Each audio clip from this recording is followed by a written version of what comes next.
Hi friends, ನಾನು ನಿಮ್ಮ ಪ್ರೀತಿಯ ಶ್ವೇತಾ ಮಾತಾಡ್ತಾ ಇದ್ದೀನಿ. ಏನಪ್ಪ ಅಂದರೆ ಇವತ್ತು ನನ್ನ ಬರ್ಡೇ ಅಂದ್ಬಿಟ್ಟು ನನ್ನ ಮಗ ಏನೋ ಗಿಫ್ಟ್ ತಂದವನಂತೆ. ನೋಡೋಣ ಏನು ತಂದವನಂತ ಓಪನ್ ಮಾಡಿಸ್ತಾ ಇದ್ದೀನಿ. ಮಾಡೋ ಓಪನ್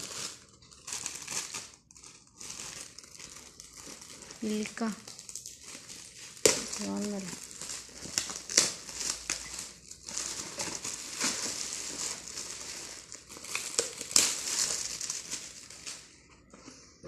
ಇಲ್ಲಿಕ್ಕೂ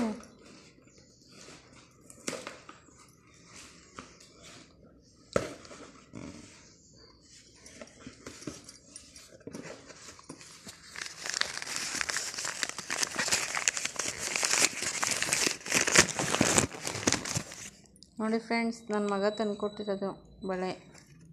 ಈ ವಿಡಿಯೋ ಇಷ್ಟ ಆದರೆ ಲೈಕ್ ಮಾಡಿ, ಶೇರ್ ಮಾಡಿ, ಆದಷ್ಟು ನನ್ನ ಚಾನಲ್ ಸಬ್ಸ್ಕ್ರೈಬ್ ಮಾಡ್ತೀವಿ. ಬಾಯ್.